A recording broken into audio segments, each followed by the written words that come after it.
자, Private Wealth Management를 같이 봅시다.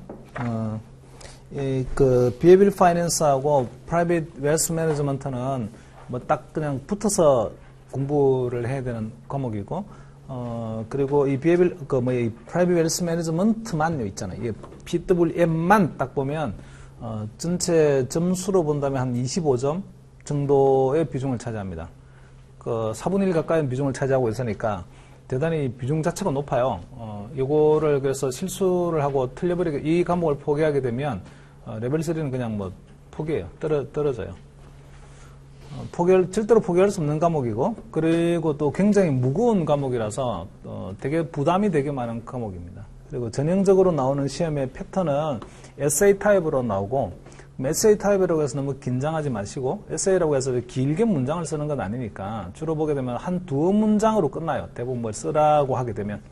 그걸 길게 쓰려고 하게 되면 문제가 생겨. 그리고 꼭 현혹되지 마실 게, 과거에 나와 있는 기출문제에 가이드라인 앤서가 이렇게 나와 있는데, 답이 이렇게 쓰시면 되는 겁니다라고요. 뭔가 나오긴 해요. 거기다가, 커리큘럼북도 마찬가지인데, 커리큘럼북도 챕터가 끝나고 나면, 또는 이그잼 중간에 나오는 이그잼플에 보게 되면 이런저런 이그잼플에 문제들의 답이 이렇게 나와 있는데, 그 답을 뭐 디스커스 하거나 또는 익스플레인 하거나 저스티파이 하는 것들을 보게 되면 문장이 되게 길게 해서 막 써 있습니다. 패러그래프이 한 패러그래프 정도 쭉 써 있어요.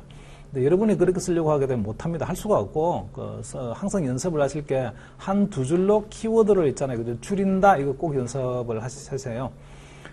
그리고 아무리 진짜 뭐 말을 많이 쓴다고 하더라도 키워드나 꼭 키워드가 중요한 키워드, 꼭 필요한 키워드가 안 들어가게 되면 점수 안 나와요. 그러니까 뭐 열심히 쓴다는 거 써봤자 중요한 게 아니고, 열심히 쓰는 게 중요한 게 아니고 필요한 말을 쓰는 게 중요해요. 필요한 말. 꼭 이 말을 써야 되는 거다. 그래서 이제 키워드 중심으로 문장을 한 두 문장 정도로 요약한다. 이런 쪽으로 있잖아요.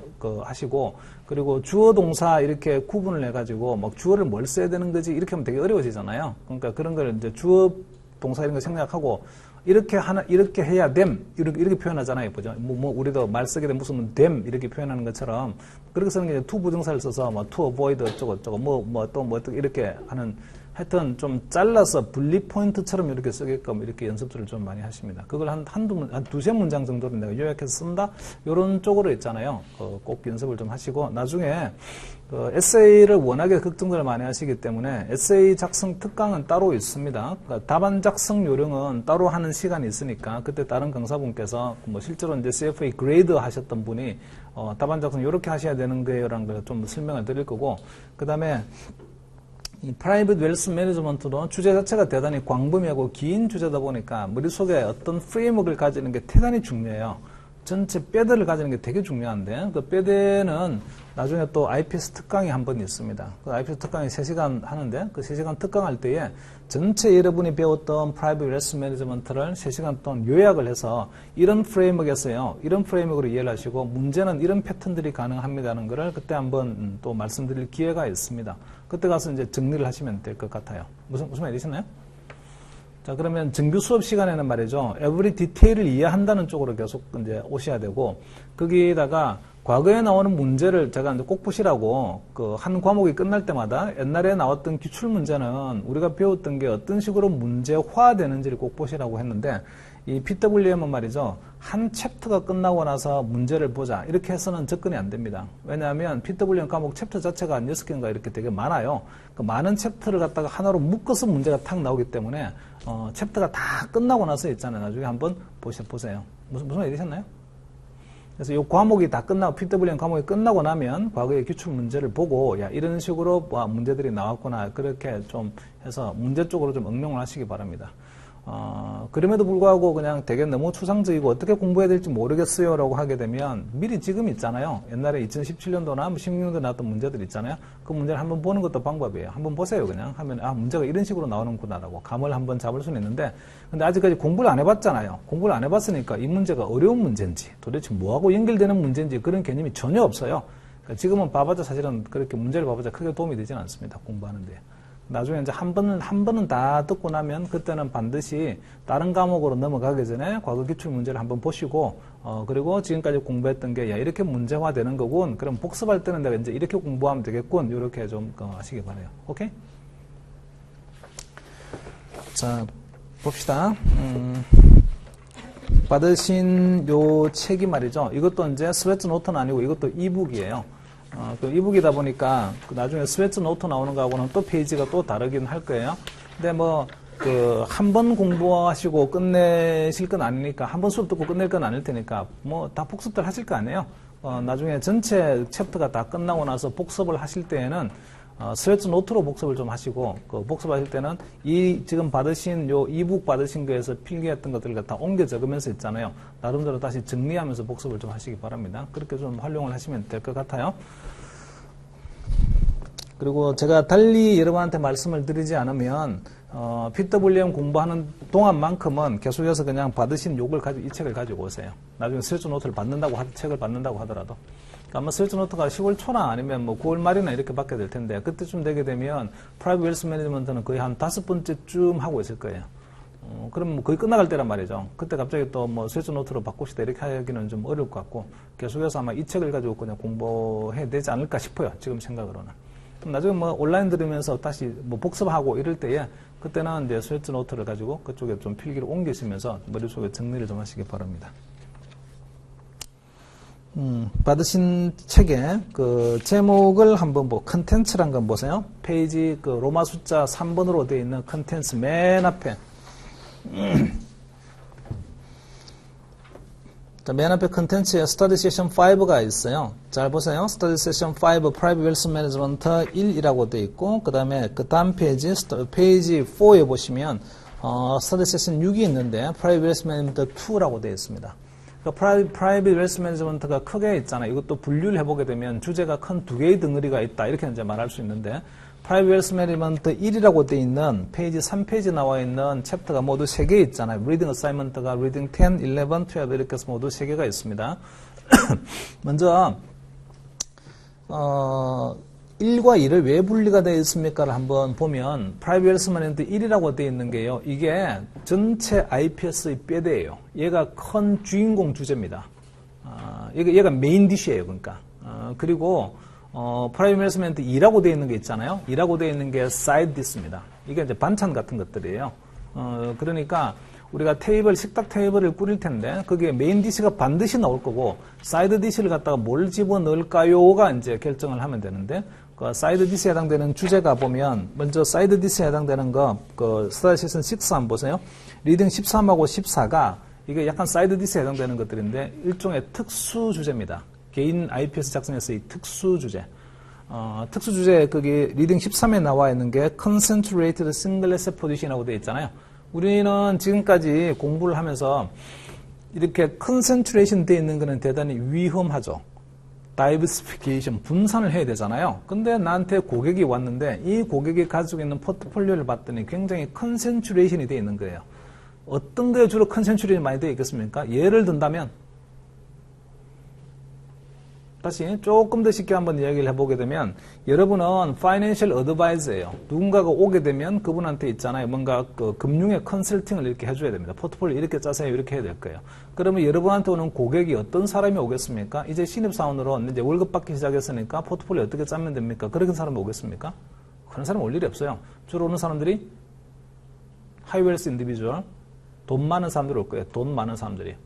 돈 많은 사람들이 와가지고 내 포트폴리오 어떻게 짜면 되는 거지? 이런 류의 이야기를 하게 될 텐데, 클라이언트들 오는 사람들이 다 돈이 많습니다. 여러분 나오는 문제에 나오는 사람들이, 시험 문제에 나오는 사람들이.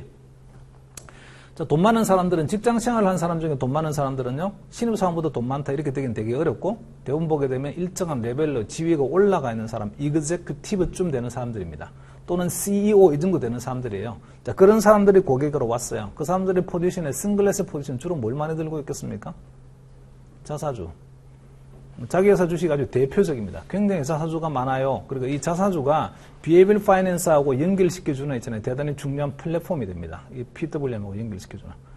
그래서 이제 자사주 되게 많이 가지고 있는 경우가 있고, 그러면 그 자사주를 그대로 들고 있게 되면 위험 분산이 안 돼 있으니까 대단히 위험하잖아요. 그럼 어떤 식으로 위험 분산을 하면 되는 겁니까가 여기 이 챕터의 주제입니다. 이해되시나요? 물론 이런 거는 답이 될 수가 없어요. 자사주를 되게 많이 들고 계시죠? 그 자사주 다 파세요. 자사주를 다 팔아버리고 그걸로 있잖아요. 그 판 돈을 가지고 다른 거에 분산 투자를 하시면 됩니다. 그런 건 답이 아닙니다. 자사주를 파는 순간요, 아주 강력한 세금 나옵니다. 그러니까 이제 자기가 처음에 일구일 때는 그 코스트 베이스가 되게 없는 취득 가격 자체가 거의 제로에 가까운 시작을 했다가 나중에 지금은 기업이 되게 많이 커졌으니까 주가가 되게 많이 올라가 있는데 그러면 시세 차익이 엄청나게 많이 발생이 돼 있어요. 그러니까 파는 순간에 있잖아요. 시세 차익에 대한 과세 이런 것들을 하게 되면 팔 수가 없다고요. 그럼 팔지 않고도 그러면 어떻게 분산 효과를 노릴 수 있는 거지? 자, 그런 게 이 챕터의 주제입니다. 약간의 사이드 디스에 해당되는 거죠. 나중에 이제 디테일하게 어떤 싱글렛의 포지션이 주로 전형적으로 보이는 겁니까? 자사주도 있고 부동산도 있고요. 몇 가지가 있습니다. 자, 그런 것들을 전부 다 분산의 목적으로 어떤 식으로 포트폴리오를 재조정할 수 있는 거죠. 하지만 팔면 안 돼요. 그러는 방법을 갖다 이것은 이제 공부를 해야 되고, 그 다음에 그 리딩 14는 Risk Management for Individual인데요. 이 Risk Management for Individual은 개인의 리스크 관리란 말이죠. 이 개인의 리스크 관리 요 챕터가 과거에도 있었던 챕터이긴 한데, 과거에는 휴먼 캐피탈이라는 이름으로 있었어요. 인적 자본이라는 것. 이런 이름으로 있었는데, 작년에 이게 이름이 바뀌었습니다. Risk Management for Individual. 바뀌면서 내용도 좀 바뀌었어요. 자, 개인의 리스크, 개인이 살아가는 동안에 어떤 리스크가 있을까? 다양한 리스크가 있을 텐데, 그 일반적으로 말하는 투자와 관련된 리스크도 물론 있지만, 사람이 살아가는 동안 발생하는 위험이 갑자기 죽는 위험이라든지 있잖아요. 모텔리티 리스크, 사망 위험. 그런 게 있죠, 이제. 중간에 확 죽어버리는 위험. 중간에 확 죽어버리면 본인한테는 아무 문제가 없어요. 본인 죽었으니까 뭐 생각할 게 없지. 그 중간에 누군가 죽게 되면 그러면 그 위험은 누구한테 현실이 되는 거냐면 서바이빙 하고 있는 스파우즈, 살아있는 배우자나 서바이빙 패밀리한테 그 위험이 증가됩니다. 무슨 말이겠나요? 자, 그럼 모텔리티 리스크를 갖다 그러면 줄이려고 하게 되면 어떻게 하면 됩니까? 이제 이런 거 이야기가 나올 텐데, 모텔리티 리스크를 줄이게 되면 줄여서 있잖아요. 혜택을 받는 베니피셔리가 있어요. 누가 혜택 받습니까? 모텔리티 리스크를 줄였을 때 나오는 베니피셔리, 수익자는. 본인은 아니에요. 본인은 죽었으니까 뭔 혜택을 받아요? 남아있는 패밀리가 혜택을 받죠. 그 할 수 있는 방법 중에 뭐가 있는 거냐면, 모텔리티 줄일 수 있는 방법이 인슈런스, 보험 같은 거요. 그래서 이 리스크 매니지먼트 for 인디비주얼은 주로 보험 이야기가 많이 나옵니다. 보험 이야기. 물론 빨리 죽는 모텔리티 리스크도 되게 중요하지만 그거보다 더 비참한 위험은요, 롱지비티 리스크, 장수 위험이에요. 돈 없이 오래 사는 것. 그래서 그러면 롱지비티 리스크를 줄이려고 하게 되면 도대체 뭘 하면 되는 겁니까? 라는 것도요, 마찬가지로 여기서 또 이야기가 나올 거예요. 그래서 이 리스크 매니지먼트 for 인디비주얼은 전부 다 인슈런스나 또는 연금과 관련된 이야기들입니다. 그리고 이게 작년에 전부 다 리라이팅이 됐거든요. 다시 다 써졌어요. 내용들이 좀 많이 바뀌었습니다. 작년에. 바뀌었으니까 그리고 작년에 시험에 조금 나오기도 했어요. 올해 이번 시험에 나오기도 했는데, 여전히 있잖아요. 강력한 포텐셜을 가지고 있습니다. 2019년도 시험에도 얘가 아주 강력한 주제로 등장할 가능성이 아주 높아요. 나중에 이것도 좀 열심히 우리가 들여다보면서 공부를 해야 될 주제입니다. 사이드 DC 중에서요, 둘 중에 뭐가 나오겠습니까? 자, 이런 식으로는 과거에도 좀 가능했어요. 근데 뭐 전년도 나왔던 시험 같은 경우는 이게 어떤 사이드 지수 중에서 하나를 골라서 이번에는 생선요리야, 이번에는 육류야, 이렇게 있잖아요. 옛날에는 좀 그렇게 포커싱이 되어 있었는데, 작년에는 그게 아니고 생선 조금, 육류 조금 이런 식으로 해서요, 있잖아요. 콤비네이션으로 문제가 이렇게 많이 출제가 되어서 이제 뭐 공부하는 방식도 있잖아요. 뭔가 작사를 들고 큰 물고기를 잡으시라고 이제 탁 던져서 있잖아요. 시험 준비를 하면 안 될 것 같고, 지금은 앞으로 하는 거는 저인망으로 그물을 끌듯이 이제 해서 조그만 물고기, 중간 급이 되는 물고기들을 시험에 드르륵 등장하고 있으니까 이걸 뭐 작살 던져서 잡자 이렇게 해서는 안 되고, 큰 걸 갖다 노리겠으나 이러면 작살 던지면 되죠. 옛날에는 그런 유형으로 문제들이 많이 나왔어요. 근데 지금은 조금씩 바뀌어가면서 진짜 저인망으로 그물로 있잖아요. 뭔가를 끌어들이듯이 모든 걸 다 훑어야 되는 그런 준비를 해야만이 좀 맞출 수 있는 뭐 이런 식으로 패턴이 좀 바뀌는 것 같아요. 그래서 뭐 하나 버릴 게 없는 게 포기할 수 없는 주제들이 PWM에 나오는 모든 챕터들입니다. 하나하나의 챕터를 다 포기할 수가 없어요. 다 있잖아요. 뭐 해야 돼요. 중요도 면에서는 비슷한 중요도를 다 가지고 있습니다. 자, 일단은 프라이빗 웰스 매니지먼트 2는 어쨌든 사이드 디스에 해당되는 거다. 이렇게 생각할 수 있고요. 제가 공부해야죠, 이제. 그것도. 그리고 앞에 보세요. 페이지 3페이지에 나와 있는 프라이빗 웰스 매니지먼트 1이라고 되어 있는 거, 챕터가 모두 3개 있는데, 자, 이 챕터 3개는 이 3개의 챕터 중에서도 메인 챕터에 해당되는 게 리딩 10입니다. 10번 챕터. 첫 번째 챕터가 메인 챕터예요. 이 10번 챕터를 처음부터 끝까지 딱 공부하게 되면 그게 PWM의 처음이자 끝입니다. 근데 이제 이게 리딩 10에 나와 있는 거를 조금씩 있잖아요. 약간 어느 특정한 분야의 뎁스를 깊게 만들고 특정한 분야의 뎁스를 깊게 만든 게 그 뒤에 나오는 리딩 11과 리딩 10이에요. 그래서 그 리딩 10, 11, 12는 합쳐가지고 그냥 하나의 주제입니다. 이런 건데 큰 프레임워크를 보여주는 게 리딩 10이고 그 다음에 리딩 11과 12는 그 큰 프레임워크에 나와 있는 한 특정한 단계에서 세부 주제를 갖다 좀 깊게 파놓은 겁니다. 두 개는. 됐어요? 그래서 11챕터에 나오는 게 텍스잖아요. 세금. 개인 투자자 입장에서 보게 되면 세금 문제 대단히 중요해서 가능하면 세테크도 해야 돼요. 포트폴리오 짤 때는 가능하면 세금을 작게 내는 쪽으로 포트폴리오를 짜야 되고 이 세금 이슈가 대단히 중요한 이슈고 그리고 시험에도 보게 내는 내용도 보게 되면요. 주로 인텐시브하게 계산하는 것들입니다. 그러니까 세후 수익률이 어떻게 되는 건가요? 이런 걸 갖다 인텐시브하게 뭐 계산하게끔 되어 있어요. 그러니까 그 11번 챕터는 굉장히 계산을 많이 해야 되는 챕터고 좀 공식도 대단히 많이 나옵니다. 네, 나중에 이제 이 공식들을 갖다가 다 외우려고 하게 되면 말이에요. 나중에 뒤에 가면 헷갈려요. 그 공식을 외운다라고 생각하지 마시고 내가 공식을 창조한다라고 생각을 하시고 나중에 제가 여러분과 같이 공부를 하면서 사실은 이렇게 되는 거잖아요. 이렇게 해서 세금을 떼고 나면 이만큼 수익률이 나오겠죠라고 있잖아요. 한번 제가 증명하듯이 이렇게 해볼 텐데 그 증명해서 나오는 게 나중에 보면요. 공식하고 똑같습니다. 그러니까 제가 하는 것처럼 여러분도 똑같은 방식으로 있잖아요. 계속 전개를 이렇게 한번 연습을 해보시게 되면 공식은 자연스럽게 유도가 되니까 공식을 안 외웁니다. 공식 외우게 되면요. 헷갈려요. 이 공식인가? 이 공식인가? 이런 할 수 있잖아요. 막 헷갈리니까. 그렇게 하면은 전혀, 비효율적이고 어쨌든 논리적으로 하다 보게 되면 답이 딱 공식이 이렇게 나와야 되겠고 이렇게 될 테니까 그때 가서 한번 같이 연습해 보도록 하고요. 그 다음에 리딩 12번에 나와 있는 게 에스테이트 플래닝인데 에스테이트 플래닝은 상속 설계거든요. 그러니까 리딩 11번은 세금 설계 이렇게 생각할 수 있고 그 다음에 리딩 12는 상속 설계입니다. 에스테이트 플래닝은. 그러니까 상속 설계하는 거는 주로 어떤 고객이 오는 거냐면 거의 죽을 때가 다 된 나이든 있잖아요. 인생의 마지막 스테이지 온 사람들이 상속 설계를 하러 올 텐데 어떻게 상속 설계를 하게 되면 가장 좋은 상속 설계가 될까요? 이런 이야기를 여기서 합니다. 다양한 테크닉들이 있어요. 상속하는 테크닉들이. 그 테크닉들을 갖다 다 가지고 있는 장점, 단점 이런 걸 갖다 다 알아야 됩니다. 그래서 공부할 게 대단히 많아요. 프라이빗 웨alth 매니지먼트는. 또 에스테이트 플랜에서 아주 잘 나오는 것 중에 하나가 상속을 하는 게 좋습니까? 죽을 때 상속하는 게 좋을까요? 지금 내가 돈이 좀 있어요. 아직까지 안 죽었어요. 근데 내 밑에 지금 자식들이 있어요.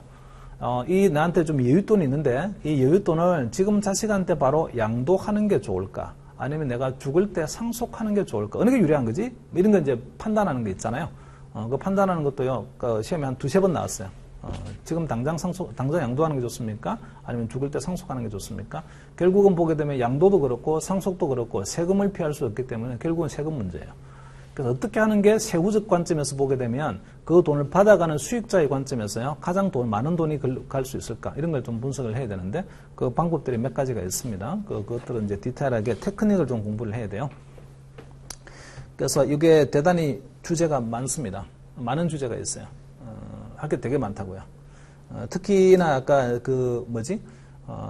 이 사이드 디스에 해당되는 것 중에 라이프 인슈런스가 나오는 거 말고요. 컨센트레이트 싱글 에셋 포지션 있잖아요. 거기서는 또 뭐가 등장하는 거냐면 분산을 하는 테크닉으로 디리버티브 파생 상품이 등장해요. 그 파생을 또 거기서는 잘 알아야만이 이렇게 저렇게 잘 테크닉을 써먹을 수 있습니다. 얘가 마른 PWM인데 굉장히 많은 걸 갖다가 많은 주제를 동시에 끌어당겨 가지고 하나의 그냥 카테고리 내에서 다 해결하려고 하다 보니까 아주 종합적인 그런 사고가 필요하고 종합적인 테크닉이 필요한 그런 과목이에요. 그런 만큼 PWM이 전체 CF 레벨 3 과목에서는요, 부담이 제일 많고, 그냥 완전 종합 과목이다 이렇게 생각할 수 있어요. 꾸준히 연습하셔야 돼. 이건 할 수 없어. 그냥 꾸준히 있잖아요. 그냥 꾸준히 보고 꾸준히 읽고 계속 문제도 있잖아요. 계속 공식도 계속 한번 유도해보고 이렇게 머릿속에 계속해서 좀 끌고 가야 되는 숙제가 있습니다. 포기하는 순간 어쩔 수 없이 시험에 떨어지니까 피해갈 수가 없어요. 자, 그러면 리딩 10에 해당되는 걸 이제 우리는 공부를 해야 되는데, 그 리딩 10에 해당되는 게 여러분이 레벨 2에서 포트폴리오 매니지먼트에서요, IPS를 조금은 했잖아요. 인베스트먼트 팔레 스테이트먼트 했잖아요. 그때는 아주 간단하게 있잖아요. IPS가 이렇게 구성이 되는 거예요. 이런 걸 공부를 했고, 자, 여기서는 이 IPS를 실제로 좀 디테일하게 있잖아요. IPS를 작성도 해보고 그러니까 IPS 작성된 걸 기준으로 이 고객한테 가장 잘 맞는 포트폴리오는 어떤 겁니까? 라고요. 전략적 자산 배분 안도 선택하고 이런 것들을 갖다가 하겠습니다. 오케이? 자, 한번 해볼게요, 이제.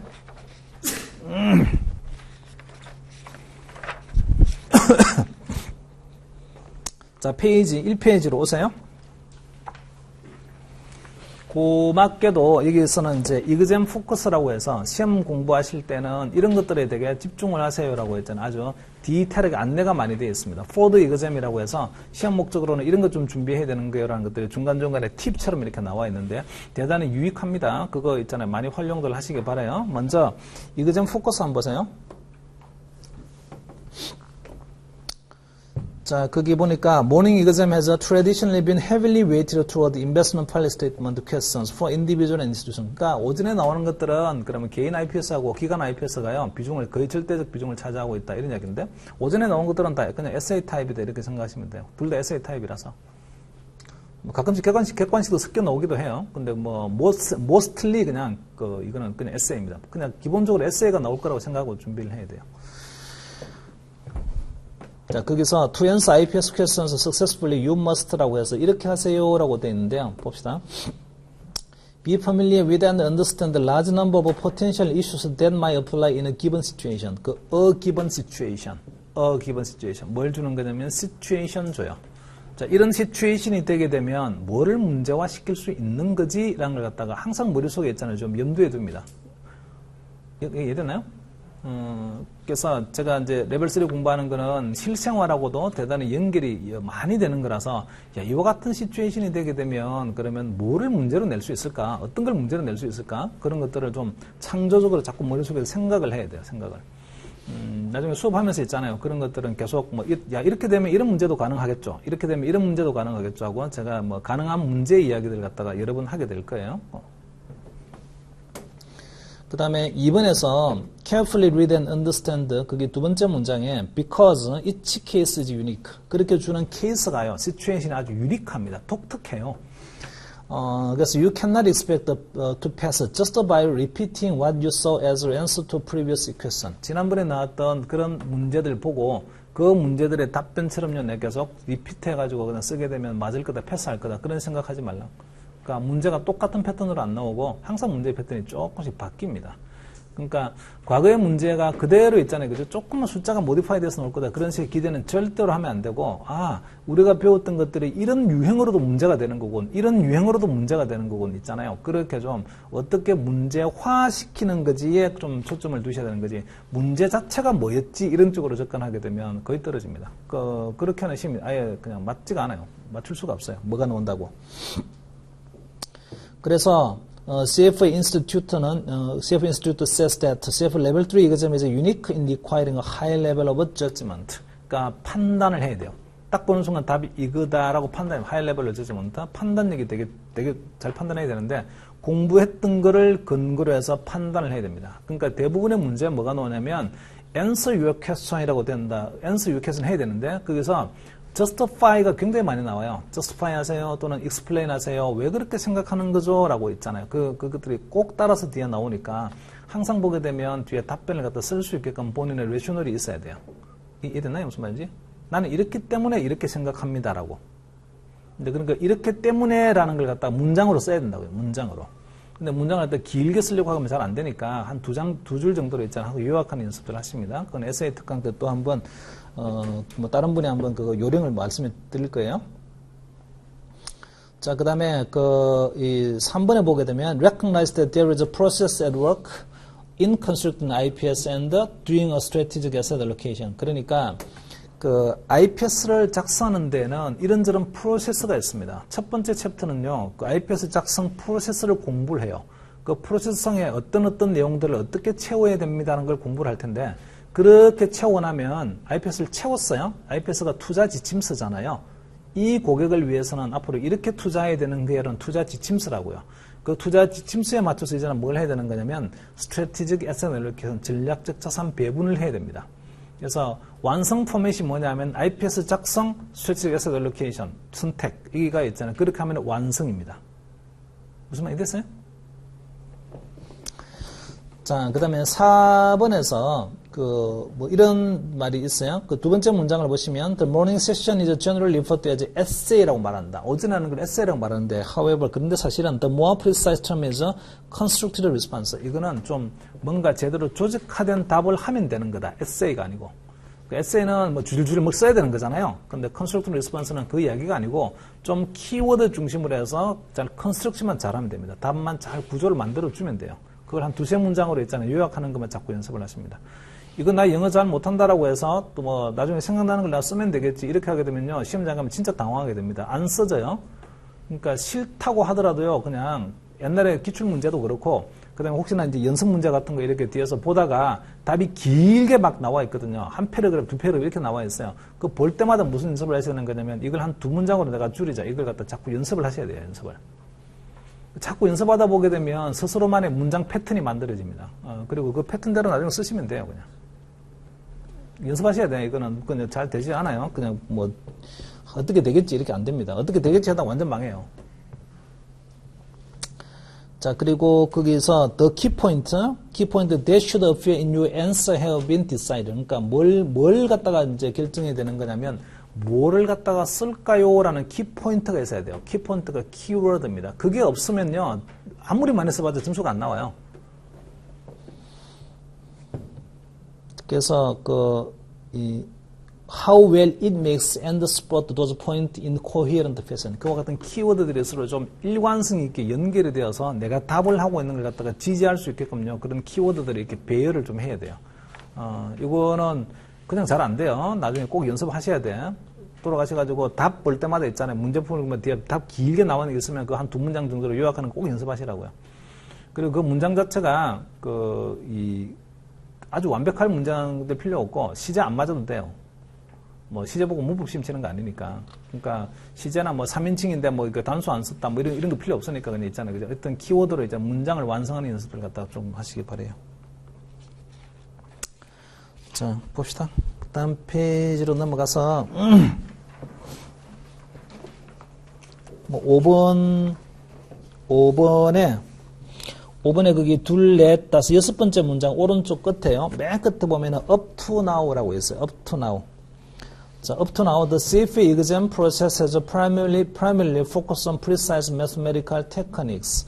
The level 3 material will continue to draw on those skills. However, this exam will likely test your ability to find what another trained professional would have been expected to find and write when confronted with sometimes contradictory issues. 그러니까 지금까지는 말이야 레벨 2까지 오는 동안은 계산이 매스메리컬했어요. 계산을 되게 많이 해야 되는 쪽으로 컴퓨테이셔널 인텐시브한 걸 했는데 레벨 3도 보게 되면요 계산 인텐시브합니다. 계산해야 돼요.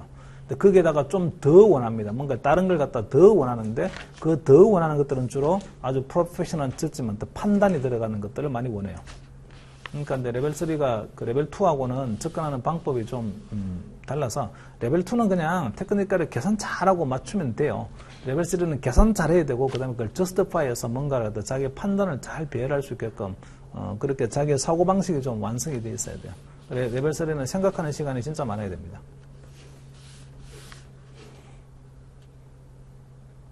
제가 뭐 약간 뭐 철학적인 이야기일지 모르겠는데 레벨 2는요 엉덩이로 공부해요. 그냥 앉아가지고 엉덩이 딱 붙이고 앉아가지고요 계산기 두드리면서 손에 땀 날 때까지 땀 나도록 계속 두들기면 됩니다. 그럼 레벨 2는 합격해요.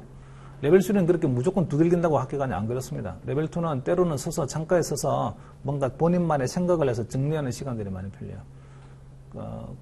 나중에 이제 공부를 하시다 보게 되면 레벨 3가 그래서 이게 좀 프랙티컬하고 생각할 것들이 정말 많고 이런 것들이 자꾸 있잖아요. 머릿속에 좀 떠오르게 됩니다. 자, 그런 것들이 머릿속에 떠오를 때마다 이게 혹시 문제화 되게 되면 어떤 식으로 문제화가 될까? 이런 것도 좀 생각을 좀 하시길 바라요.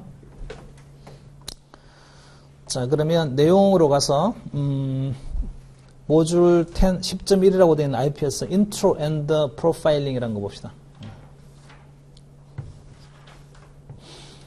거기 그 Intro and Profiling이라고 되어 있는 거에 그 Profiling이라는 게 있잖아요.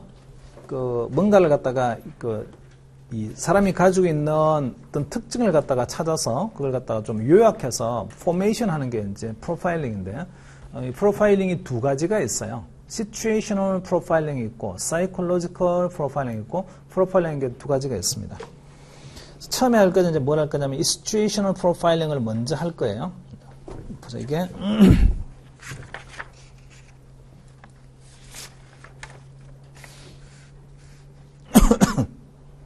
오케이. 자, 모듈 10.1 그 IPS Intro and Profiling이라는 말이 있잖아요. 그 프로파일링 옆에다가 좀 써놓으세요. Situational Profiling이라고 좀 씁시다. Situational Profiling.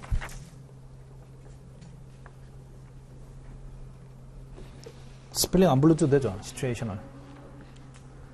Situational Profiling 쓰고 그 다음에 그 7페이지로 올까요? 7페이지에 모듈 10.2가 있는데 모듈 10.2에 Personality Types and IPS Purpose라고 있어요. 자, 여기다가는 Psychological Profiling으로 씁시다. Psychological Profiling.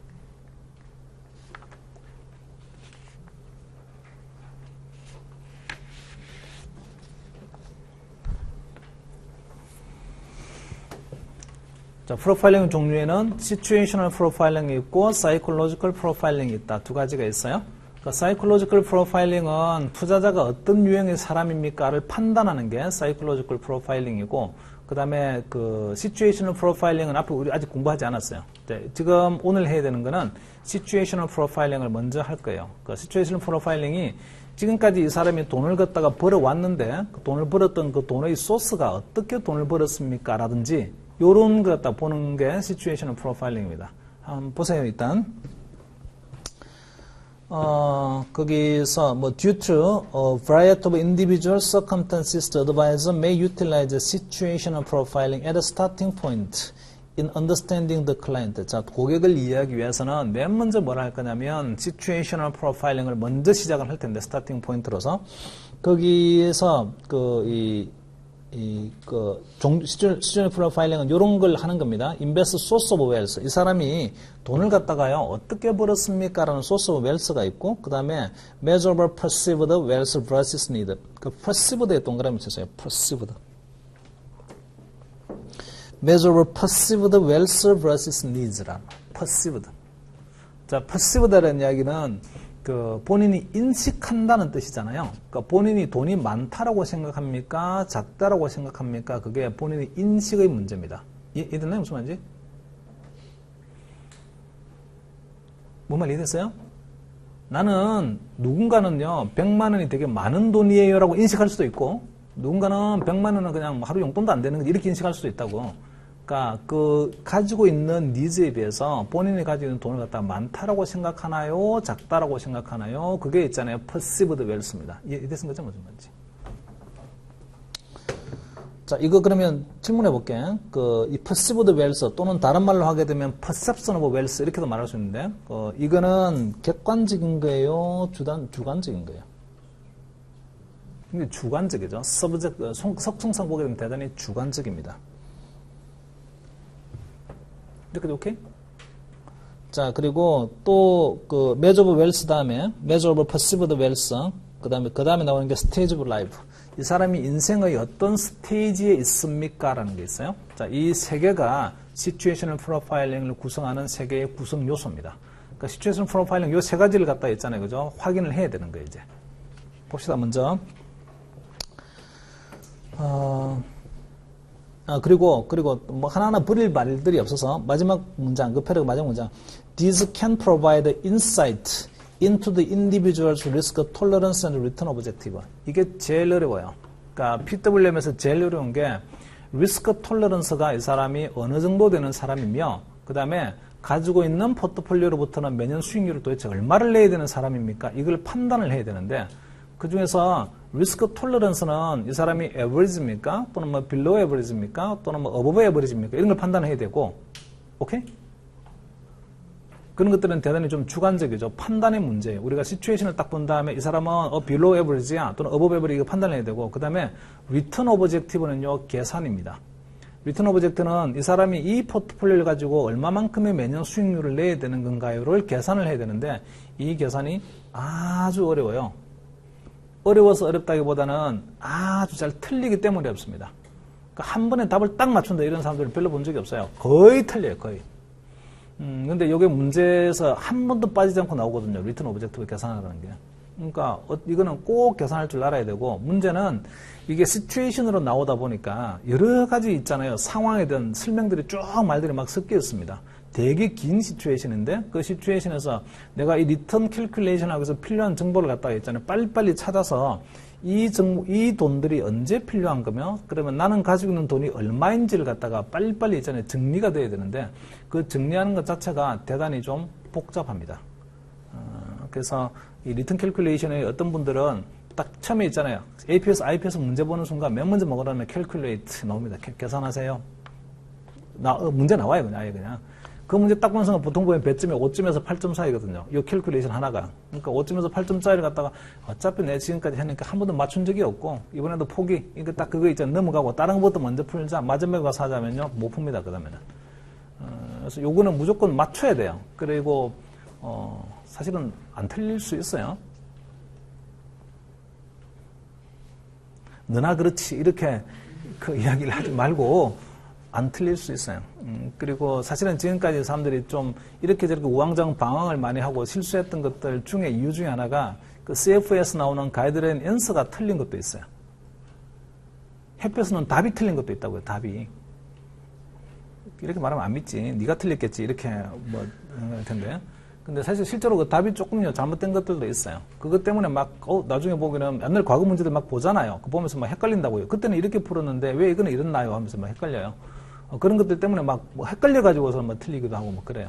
그래서 강의를 하면서 그런 것들은 중심을 잡아야 돼요. 답은 이거다라고, 요렇게 푸는 거다라고. 그리고 여러분 다 있잖아요. 그죠? 그렇게 푸는 게 맞아요 하고 어글이 다 되십니다. 그렇다고 저만의 세계에서 제가 논리를 말하는 건 아니고 객관적으로 제가 증명도 해드리겠습니다. 이게 맞다는 거를. 나중에 이제 뭐 하시다 보게 되면 뭐 저절로 이해가 됩니다. 그리고 자기가 그렇게 답을 쓴 것에 대한 강한 자기 확신이 있어야 돼요. 때로는 CFA 레벨 3 시험에서 PWM은요, 뭐 필수적으로 필요한 게 오버컨피던스 필요해요. 나는 맞다라는 있잖아요. 그죠? 오버컨피던스 필요해요. 안 그러면 막 흔들리면서 가가지고요, 그래서 뭐 당황하다가 막 시험 못 치게 돼요. 자, 이 시츄에이션 프로파일링은 뭐에 대한 인사이트를 제공한다고? 다르게 말하게 되면 뭘 하기 위한 있잖아요. 스타팅 포인트라고요. 리스크 오브젝티브와 오브젝티브하고 리턴 오브젝티브를 계산하기 위한 스타팅 포인트입니다. 요걸 갖다 먼저 파악을 해야 되는 거예요. 먼저 이 사람이 있잖아요. 가지고 있는 상황이 어떤 상황인가요? 먼저 파악을 해야 돼요. 자, 한번 파악해야 될 것 중에 첫 번째 봅시다. 자, 소스 오브 웰스라는 거 있어요. 소스 오브 웰스. 자, 웰스에다가 이렇게 좀 쓸까요? 웰스 동그라미 치고 인베스터블 포트폴리오라고 쓰세요. 앞으로 요 용어가 자주 등장할 거예요. 투자 가능한 포트폴리오. 자, 나한테 고객이 왔는데 이 사람이 가지고 있는 웰스는 투자 가능한 포트폴리오입니다. 투자 가능한 포트폴리오. 투자 가능한 포트폴리오니까 그게 주로 뭐가 주로 빠지는 거냐면 본인이 살고 있는 레지던스 있잖아요. 집 같은 거 이런 것들은요 거기서 빠집니다. 이것도 뒤에 가서 또 뭐 이야기할 기회가 구체적으로 디테일하게 이야기할 기회들이 이제 있어요.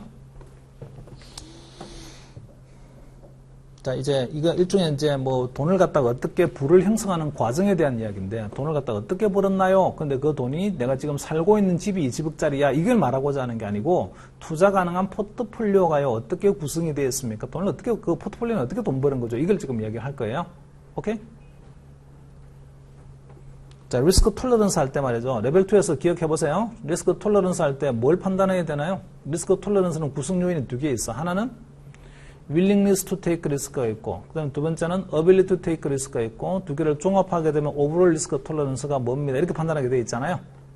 그래서, 자, 이제 돈이 많아요. 돈을 어떤 과정을 통해서 돈을 벌었나요? 이거는, 그러면, 뭐를 판단하는 기준이 될까? willingness to take risk를 판단하는 기준이 될까? 아니면 ability to take risk를 판단하는 기준이 될까? 잘 모르겠지? 아직은 아리까리 하지? 내용 한번 보세요. 자, generally, wealth is created either actively through entrepreneurial activities or passively. 그러니까 일반적으로 보게 되면 뭐 이렇게 말할 수 있는데 액티브하게 있잖아요. 뭔가 그 본인이 창업 활동을 통해서 돈을 벌 수도 있고 또는요 passively 또는 패시브하게 있잖아요. 뭐 accumulation 저축을 해서 벌거나 이럴 수도 있습니다.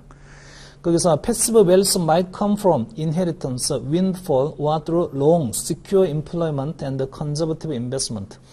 기억하실 게 inheritance는 유산이잖아요. 자기가 번 건 아니죠. 적극적으로 뭔가 자기가 부를 형성하기 위해서 뭘 한 건 아니잖아요. 뭐 이런 것들은 inheritance는요, 유산 같은 경우는 passive 합니다. windfall이요, 복권 맞았어요. 복권. 복권도 보면은 자기가 액티브하게 뭔가를 갖다 돈을 갖다가 막 해서 번 건 아니잖아요. 우연의 산물로 자기가 복권 같은 걸 받은 것들인데 이런 것들은 다 패시브합니다. 됐어요? 거기서 그 케이스에서 윈드폴은 잘 안 나와요. 근데 시험 문제에서 주로 많이 나오는 게 인헤리턴스가 아주 많이 나옵니다. 인헤리턴스. 자, 그리고 뭐 물론 뭐 저축을 했어요. 이런 것들은 전부 다 패시브하다고 말할 수 있겠죠. 그리고 그 밑에서 the manner in which an individual has accumulated wealth provide clues about his psychological makeup and his willingness to take risk. 그러니까 이 사람이 돈을 갖다 어떤 식으로 지금까지 투자 포트폴리오를 축적을 해왔습니까? 라는 게 이 사람이 가지고 있는 뭘 본다고? ability to take risk가 아니고 willingness to take risk. 그러니까 위험을 갖다가 부담하고자 하는 있잖아요. 의지가 어느 정도 되는 겁니까를 갖다가 보여줍니다. 부를 형성하는 과정이. 됐어요? 일단 누군가가 왔어요. 이제 나한테 왔는데 이 사람이 돈을 얼마쯤 가지고 있냐면 100억 좀 가지고 있는 거야. 100억. 포트폴리오 보니까 100억을 가지고 있어요. 그래서 이 100억 도대체 어떻게 만들었어요? 이렇게 했더니요. 나는 보니까 굉장히 그 IPO도 적극적으로 참여를 하고 그 다음에 뭐 PF도 좀 투자했다가 벌어들이기도 하고 때로는 필요하다면 선물 같은 것도 투자도 하기도 하고 이렇게 해가지고 지금 100억을 벌었어요. 이렇게 말을 했어요. 무슨 말이 됐나요? 이 사람이 그러면 그 위험에 대해서 가지고 있는 의지는 어떤 겁니까? aggressive 리스크 테이킹을 하는 사람인가요? 아니면요 리스크를 갖고 회피하는 사람인가요? aggressive 리스크 테이킹 하는 사람이잖아요. 그러니까 이 사람이 지금까지 돈을 벌어온 과정 자체가 뭘 보여주는 거냐면 이 사람이 리스크에 대한 의지가 어느 정도 있습니까를 보여주는 거고 다른 말로 하게 되면 willing to take 리스크를 판단하는 기준입니다. 이해됐어요? 자, 밑에서 액티브 웰스 크리에이션 보세요. 액티브하게 웰스를 갖다가 만들었다. 지금까지 아주 액티브하게 뭔가 한 거예요. Wealth has been accumulated through entrepreneurial activities, maybe the result of a considerable risk taking. entrepreneurial 하다는 거는 뭔가 창업을 한 거잖아요. 창업해가지고 지금까지 이렇게 돈을 많이 벌었어요. 라고 하면, 자, 이게 되게 조심하셔야 되는데, 창업을 해서 제가 사업해서 돈 이렇게 진짜 많이 벌어놨어요. 이렇게 하게 되면, 이런 리스크는 무슨 리스크예요? 금융 투자와 관련된 리스크는 아니고 본인의 비즈니스 리스크입니다. 본인 비즈니스 리스크. 오케이? 뭔 말 이해되시나? 그러니까 엔트러프로니얼 액티비티를 통해서 돈을 벌었어요. 이게 이 사람이 파이낸셜 리스크를 갖다가 과감히 테이킹 한다는 것과는요 좀 별개의 이야기입니다. 그래서 비즈니스 리스크는 진짜 많이 테이킹을 해가지고 창업 전선에 뛰어들어가지고 돈을 되게 많이 벌었다고는 알겠는데 실제로 이 사람이 그럼 투자도 그와 같이 있잖아요. 액티브하게 좀 공격적으로 할 사람인가요? 라는 거는 다른 이야기라고요. 무슨 말이 됐어요? 자, 그래서 여러분한테 오는 고객이 어떤 사람이라고? 돈 많은 사람이라고 작은 사람이라고요? 돈 많은 사람이 와. 돈 많은 사람 중에 보면 주로 많이 있는 것 중에 파운더, 창업자도 있습니다. 창업자. 창업자는 그럼 엔트러프로너잖아요. 엔트러프로너는 그러면 비즈니스 리스크 테이크하는 면에서는 굉장히 willing to take 리스크가 대단히 높은 사람이지만 실제로 이 사람이 그런 파이낸셜 리스크마저도 인베스트먼트 리스크도 그러면 투자할 수 있는 윌링스 되게 높다라고는 단정할 수 없죠. 이해됐나요? 그래서 그렇게 쓰면 안 되는 거예요. 엔트러프로너이기 때문에 이 사람은 윌링스 테이크 리스크가 대단히 높아요라고 쓸 수가 없습니다.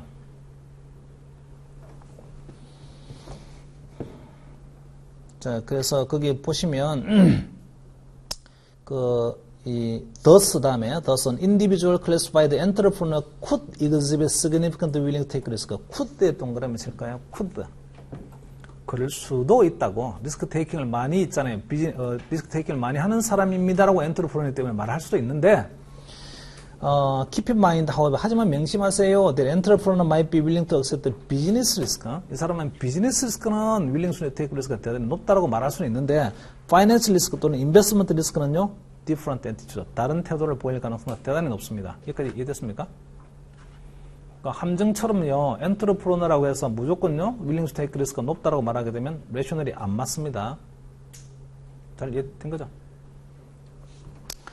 우리가 말하는 리스크는 인베스트먼트 리스크야. 그 비즈니스 리스크를 말하는 게 아니고.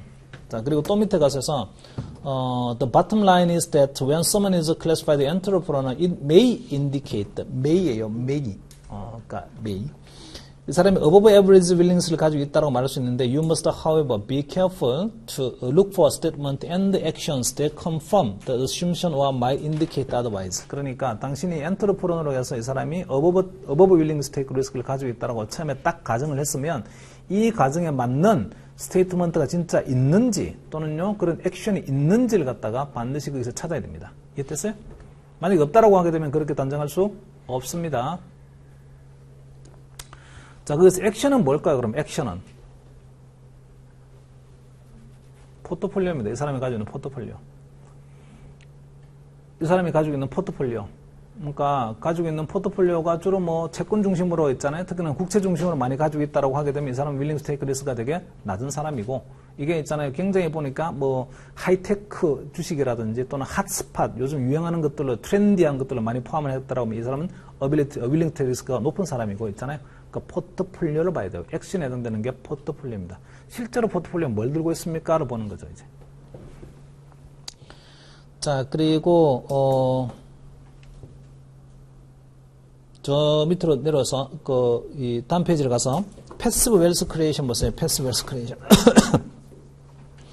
자, 패시브하게 하는 게 웰스를 acquired through windfall or inheritance, 복권 받았어요라든지 또는요 유산 받았어요 이렇게 할 수도 있습니다. Could indicate the lack of knowledge related to and discomfort with making investment decision. 자, 이제 볼게요. 복권을 가지고 당신 돈 얼마 있습니까? 물어봤더니 투자할 수 있는 돈 얼마 있습니까? 그랬더니 있잖아요. 돈이 얼마가 있는가? 한 100억쯤 있어요. 그 100억이 있는데 그 100억을 도대체 어떻게 만들었습니까? 물어봤더니 로또 맞았어요. 이렇게 했어요. 오케이? 자, 그러면 이 사람은 웰스를 크리에이션 하는 과정은 자기가 액티브하게 인게이지 해가지고 뭔가 돈을 번 건 아니죠, 이제. 이 사람이 그러면 위험에 대해서 가지고 있는 태도는 어떨까요?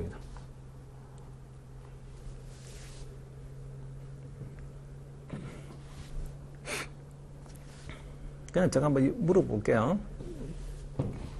자, 여러분이 다 직장생활 하고 계시는데 지금 로또를 샀어요. 저도 로또 사는 거 아주 좋아해서 로또만이 제가 살아가는 인생의 이유 중에 하나입니다. 일주일을 버틸 수 있는 이유 중에 하나죠. 나이가 뭐 얼마 안 있으면 저도 60이 다 되어오는데 그 60 다 돼가는 나이에서 걸 수 있는 모험의 한계라는 게 뭐 하겠어요. 치킨집 차릴 수도 없고. 그러니까 뭐 5,000원 주고 로또 한번 사자. 뭐 그게 제가 걸 수 있는 모험의 한계입니다. 되면 좋고요. 안 되면 뭐 할 수 없는 거고. 자, 이런데 로또에서 만약에 당첨이 되어서 로또 당첨이 되었어요. 한 50억쯤 당첨이 되었습니다. 50억쯤 당첨이 되게 되면 그 돈 가지고 뭐 하시겠어요?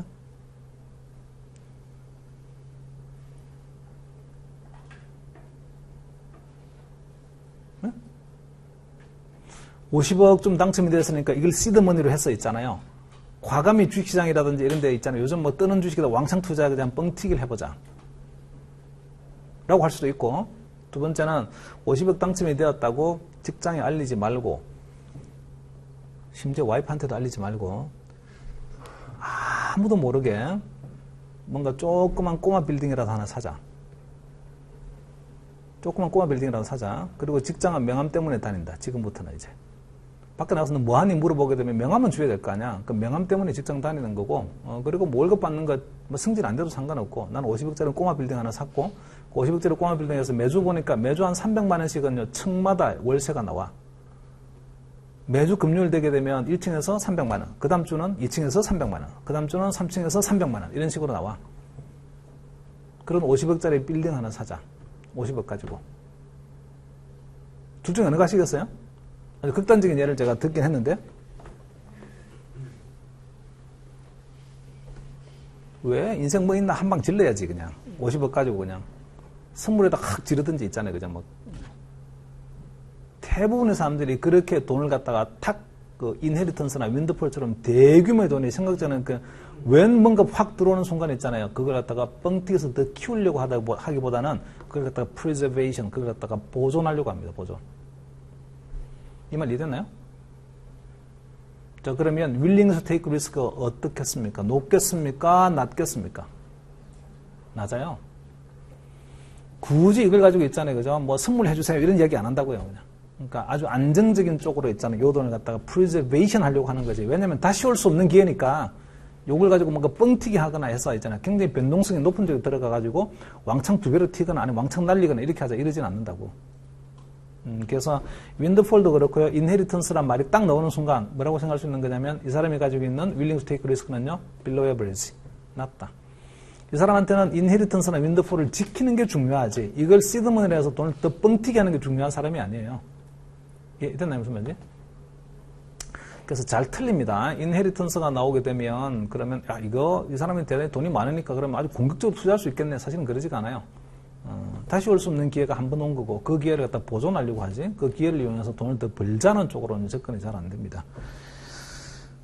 그래서 저 패시브 웰스 매니지먼트에서 그 세 번째 문장을 보시면 these individuals may have a below average willingness to tolerate risk. 그러니까 이런 인헤리턴스나 윈드폴이 있으면 이 사람은요 below average다 이렇게 판단하시면 됩니다. 오케이?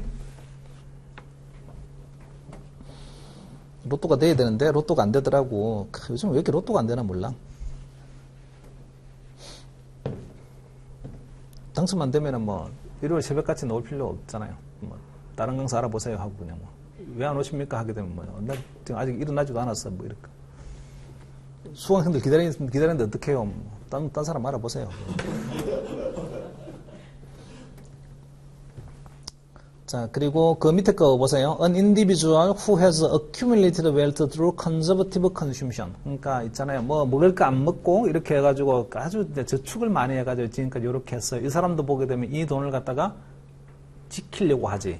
이 돈을 시드머니를 해서 뻥튀기 합시다. 이런 접근은 잘 안 됩니다. 이해됐나요? 무슨 말인지? 그래서 이런 사람도 마찬가지로 below average다 이렇게 말할 수 있습니다. 되셨죠? 자, 그리고 그 다음에 나와 있는 게 measurable wealth인데요. measurable wealth 앞에 wealth 앞에다가 perceived 이런 말을 좀 씁시다. 앞에서 우리 시작할 때 perceived wealth라고 되어 있잖아요. 여기다 perceived wealth라고 좀 쓰세요. 자, 이거 내가 돈이 많다라고 인식하는 건가요? 돈이 작다라고 인식하는 건가요? 이런 이야기인데 부에 대한 자기가 가지고 있는 돈에 대한 인식의 정도입니다. 나 이 정도면 충분히 돈 많아라고 생각하는 건지 아니면 이건 돈 좀 모자라는 거야 이렇게 생각하는지 그런 이야기예요. 이해됐나요? 무슨 말인지? 이건 뭐에 영향을 주겠습니까? willingness to take risk에 영향을 주겠어요? ability to take risk에 영향을 주겠어요? willingness죠? willingness. 그러니까 자기가 돈을 많다라고 생각하는 사람은 좀 강력하게 있잖아요. 돈을 갖다가 좀 공격적으로 투자하려고 할 수 있는 거고 돈이 없다라고 생각하는 사람들은 이 돈을 지키려고 합니다. 오케이? 그래서 generally there is a positive correlation between client perception of wealth and his willingness to take investment risk. 그러니까 이 웰스에 대한 퍼셉션이 있잖아요. 돈이 많다라고 생각할수록 그다음에 willingness to take risk도 높아요. 이렇게 있잖아요. 말할 수 있습니다. 이해됐나요? 자, 이거하고 되게 비슷한 얘기 하나 있었는데 잘 보세요. 뭔지 모르지만 이게 뭔가 상대적으로 내가 돈이 많다라고 인식하는 게 perceived wealth잖아요. 오케이? 비슷한 말이 앞에서 나온 적이 있어요. behavioral finance에서.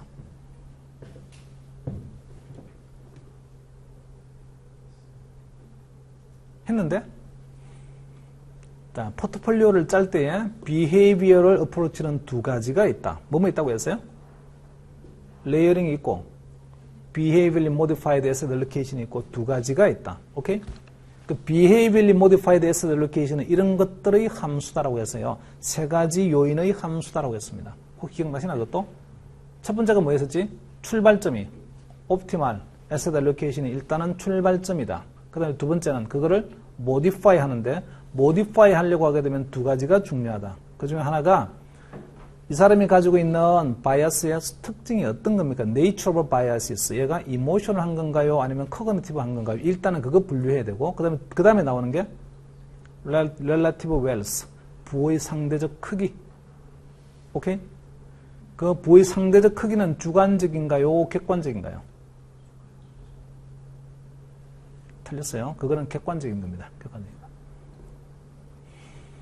그러니까 이 사람이 앞으로 살아갈 동안에 앞으로 살려고 하게 되면 이와 같은 익스펜디처 지출액이 있을 텐데 그 지출액 대비 실제로 가지고 있는 돈을 갖다 딱 봤더니 있잖아요. 부의 크기를 봤더니 상대적으로 보게 되니까 이거 되게 부가 작아. 이해됐나요? 무슨 말인지? 그거 주관적이에요? 객관적이에요? 그거 객관적이라니까? 앞으로 살아가야 될 돈이 있어요. 매년 이 돈이 필요해요. 근데 당신이 가지고 있는 부는 이 정도밖에 없잖아요. 이거는요, 객관적인 이야기라고. 뭔 말 이해됐나요? 그래서 relative wealth라고 나와 있던 아까 behaviorally modified asset 이렇게 relative wealth는 객관적인 척도를 이야기하고 이 perceived wealth는요, 주관적인 척도입니다. 이 말 이해됐어요? 자, 그러면 relative wealth는요, willing to take risk를 결정하는 요인이겠습니까? 또는 ability to take risk를 결정하는 요인이겠습니까? ability to take risk. 그러니까 상대적으로 부가 큽니까? 작습니까? 이거는 객관적으로도 우리가 볼 수 있는 거고요. 그 객관적으로 봐서 상대적으로 부의 크기가 좀 작아요. 앞으로 들어갈 돈보다. 객관적으로 봤더니 이런 것들은 ability to take risk를 결정하는 요인입니다. 이해됐습니까? 좀 구분하세요. 그러면 또 물어볼게요. 이것도 응용이에요. 자, 이렇게 언제든지 응용이 됩니다. relative wealth를 갖다가 판단하는 있잖아요. 그죠? 아주 좋은 단 하나의 숫자였습니다. 뭐 있을까요? relative wealth를 판단할 수 있는 숫자. 상대적 부의 크기. 앞으로 살아가는 것 대비 살아가는 데 들어가는 비용 대비 상대적 부의 크기를 갖다가 결정하는 아주 있잖아요. 딱 하나의 숫자. IPS에서 나오는 required return입니다. 이 포트폴리오로부터 도대체 얼마만큼 수익을 얻어야 되는 건가요? 왜냐면 내가 있잖아요. 살아가는 동안에 돈이 필요한데 PWM은 이 필요한 돈을 갖다가 충당해야 되는 게 두 가지가 있어요. 본인이 살아가는 동안에. 하나는 휴먼 캐피탈이 있어. 내가 돈 벌어가지고 있잖아요. 셀러리를 가지고 먹고 사는 게 하나가 있고, 이해됩니까? 무슨 말인지? 그 다음에 두 번째는 내가 가지고 있는 포트폴리오에서 벌어주는 돈이 있어요. 오케이? 잘 이해되신 거지? 근데 포트폴리오로부터 벌어야 되는 돈을 다른 말로 하게 되면 이 포트폴리오는 매년 몇 % 수익률을 내줘야 되는 겁니까? 내가 살아가려고 하게 되면 그런 이야기와 같은 거잖아요. 그래서 relative wealth를 갖다가 판단할 수 있는 숫자 하나 말해보세요 하게 되면요. 이 포트폴리오에서 require 되는 리턴. 얼마만큼의 수익률을 포트폴리오에서 내줘야만이 내가 매년 생활비 쓰면서 살아갈 수 있을까? 잘 이해됐어요? 자, 그래서 때로는 과거에 나온 문제라든지 또는요, 다른 책들에서 나오는 이런저런 문제들을 보게 되면 자, 이 사람이 가지고 있는 ability to take risk가 below average예요. 이렇게 판단하면서 왜냐면 required return이 너무 높잖아요. 이렇게 말을 한 것도 있어요. 이해됐나요? required return이 되게 높다는 이야기는 말이지 이 포트폴리오부터 수익을 많이 내야 된다는 이야기인데 그래야만이 살아갈 수 있다는 이야기인데 다른 말로 하게 되면 포트폴리오 사이즈가 너무 작아요. 이런 말하고 같습니다. 됐어요? 자, 구분하세요. perceived wealth는 ability야, willingness야? willingness고, relative wealth는 ability예요, ability. 말씀드렸어요. 그러면 다시 relative wealth가 큰지 작은지를 판단하는 거 뭐 보면 된다고? required return 보면 돼요, required return. 리커리 리턴이 15% 나와. 그 이야기는 돈이 없다는 이야기예요, 얘는. 무슨 말이 되신 거지? 퍼시브드 웰스는 그럼 뭘 보면 될까요? 퍼시브드 웰스는. 퍼시브드 웰스를 판단하려면 스테이트먼트가 있어야 돼요. 뭔가 얘가 말을 하는 게 있어야 돼요. 말을 하는 게. 그러니까 그 시츄에이션에서 나는 내 돈 많다고 생각해. 이런 류의 말이 있어야 돼요. 그래야만이 perceived wealth가 얘가 크게 생각하는 건지 작게 생각하는지가 그런 클루, 실마리에 해당되는 것들이 있잖아요. 문장 속에 있습니다. 그러면 그걸 딱 발라내가지고 얘가 가지고 있는 perceived wealth가 high, 높다 또는 low다 이런 걸 보고요. 얘는 willing to take risk가 높다, 낮다 이렇게 있잖아요. 판단합니다. 오케이? 자, 제가 말씀드리는 게 지금은 잘 감이 안 날 텐데 이런 것들 하나하나가요. 실제로 시험에서 내가 맞닥뜨릴 수 있는 그런 상황들입니다. 그러니까 좀 잘 기억을 하셨다가 하나하나 제가 말씀드린 이 팁 같은 것들이 실제로 시험에 다 활용이 되는 것들이거든요. 그리고 나중에 또 이런저런 예상 문제나 뭐 연습 문제 보다 보게 되면 제가 말씀드린 것들이 마치 하나의 레셔널처럼 해가지고 당연히 이렇게 판단하는 이유는 이것 때문이에요 라고 있잖아요. 그런 사례들이 많이 나옵니다. 그때마다 좀 기억을 하시기 바라요. 그 다음에 세 번째 해당되는 게 스테이지 오브 라이프요. 스테이지 라이프는 인생의 어떤 단계에 이 고객이 있습니까요? 어떤 단계에 있는 겁니까? 라고. 자, 그래서 According to conventional wisdom, investors in the earlier stage of life have the ability 동그라미 칠까요?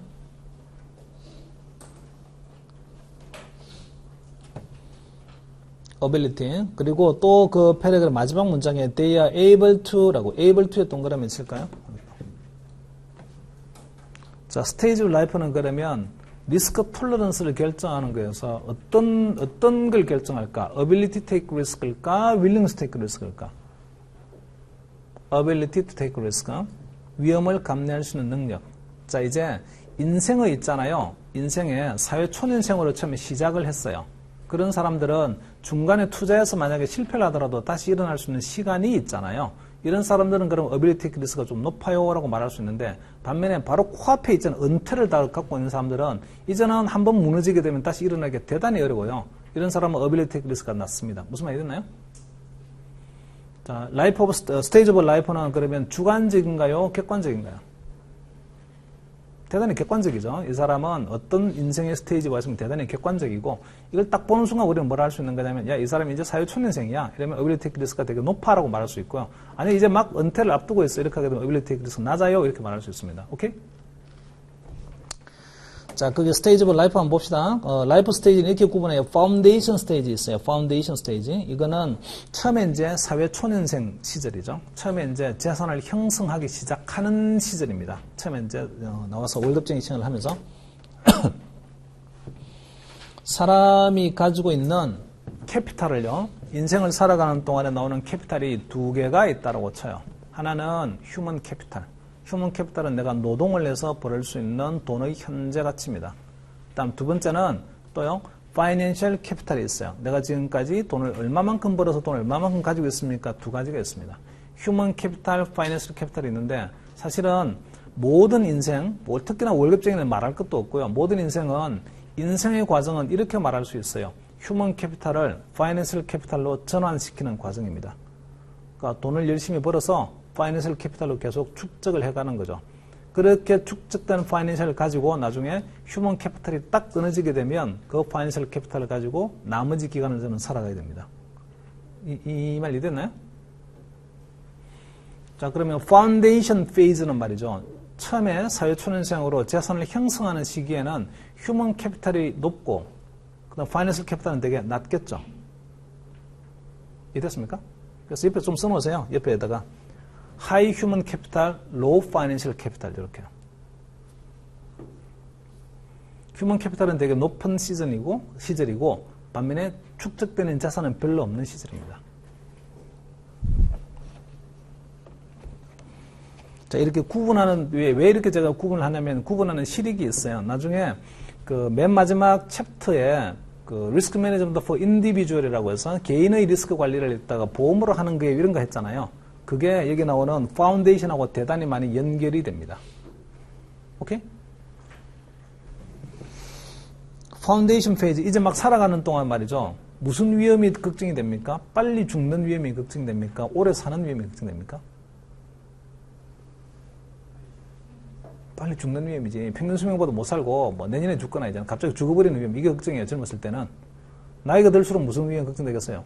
돈 없이 오래 사는 게 걱정됩니다.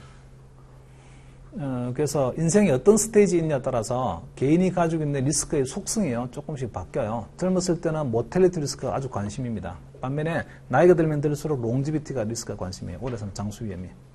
나중에 이제 이거 리스크 매니지먼트 포 인디비주얼하고 또 연결됩니다. 스테이지가. 두 번째 스테이지 보세요. accumulation phase. accumulation phase는 부를 갖다가 축적을 갖다가 상당한 부가 축적이 되고 있는 상황입니다. 이제는 뭐 대충 뭐 중간 관리자 이상쯤 돼가지고요, 부가 좀 축적이 되고 있는 이런 상황들이에요.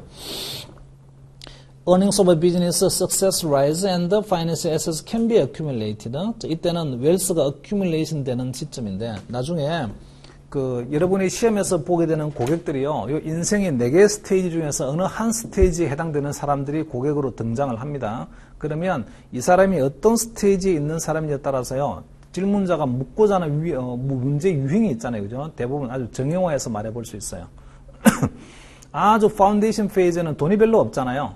돈이 별로 없으니까 여기서는 별로 뭔가 말할 수 있는 게 없어요.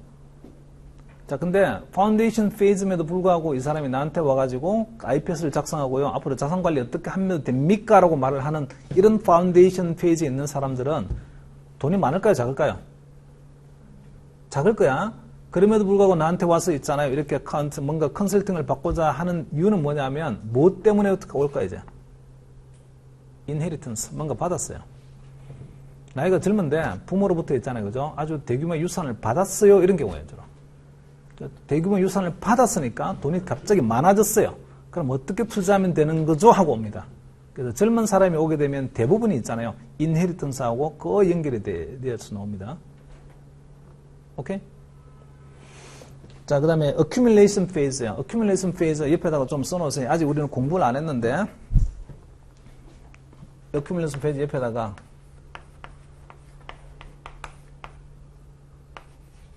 코어 캐피탈이라고 좀 씁시다. 코어 캐피탈. 그 다음에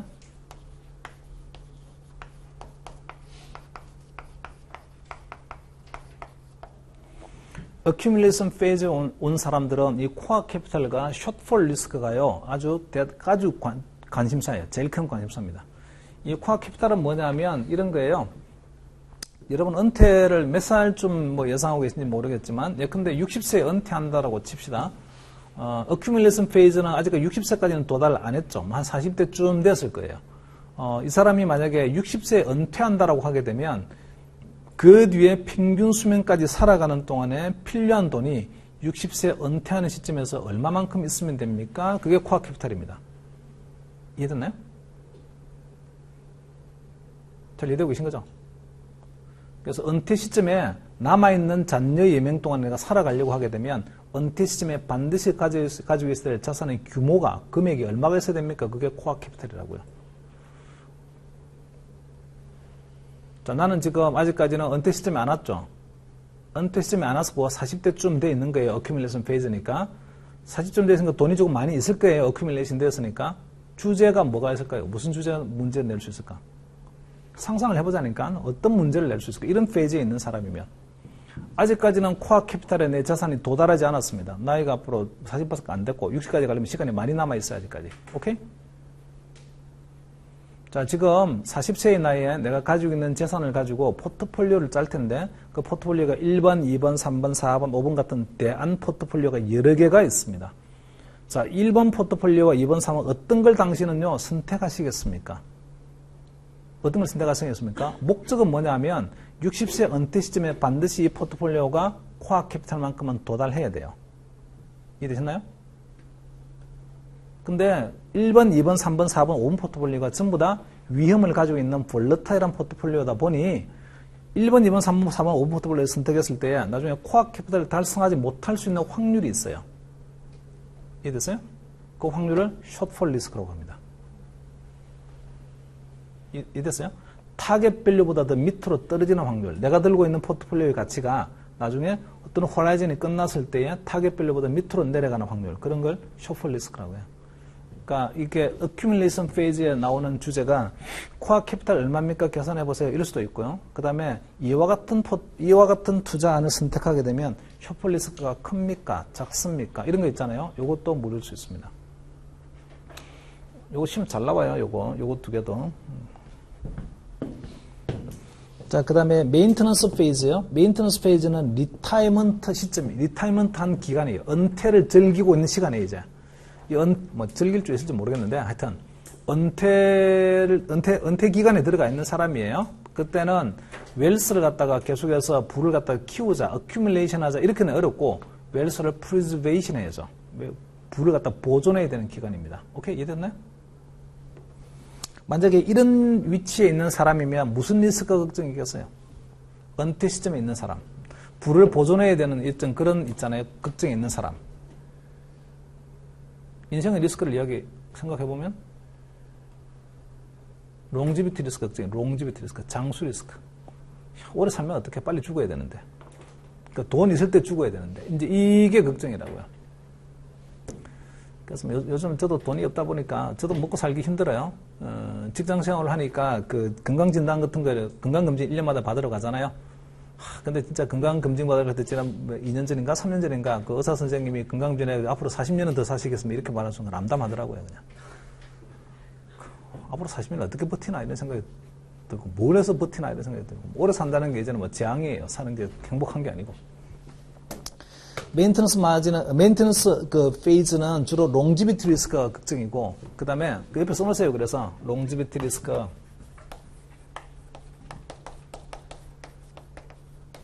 이게 걱정이고요.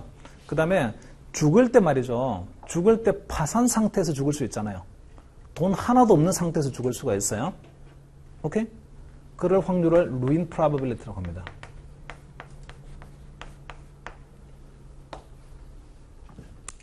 자, 메인테넌스 페이지에 있는 사람은 요거 걱정이에요. 롱지비티 리스크와 ruin probability 걱정입니다.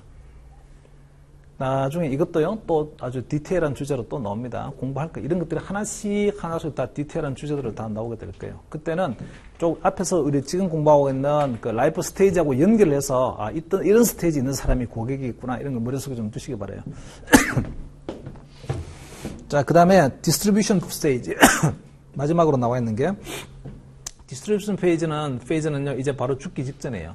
그러니까 뭔가 자기 부를 갖다가 사회로 환원해야 되는 시점입니다. 자, 이거 자기 부를 갖다가 환원해야 되는 시점에서 필요한 주제는요, 에스테이트 플래닝이에요. 상속 설계. 어떻게 상속하는 게 좋은가요? 라고. 에스테이트 플래닝. 옆에다 써놓으세요. 그래서 디스트리뷰션 페이지에서 주제는 에스테이트 플래닝.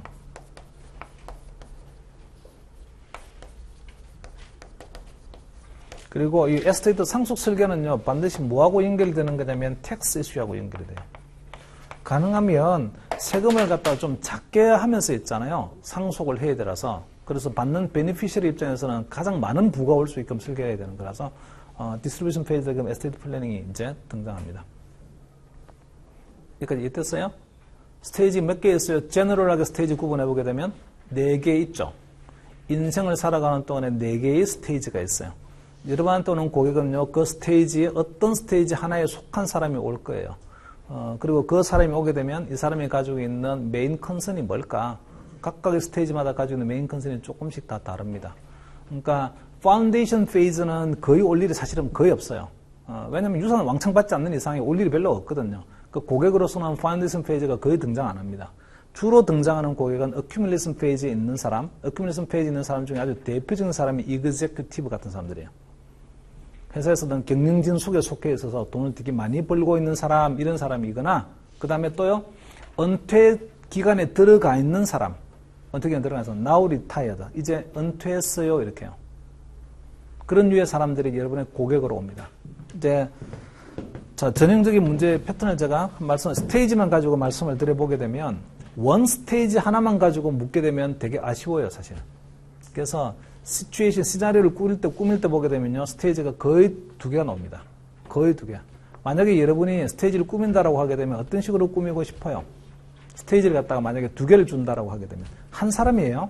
한 사람의 스테이지를 2개로 준다고요. 자, 구분해보게 되면, prior to retirement.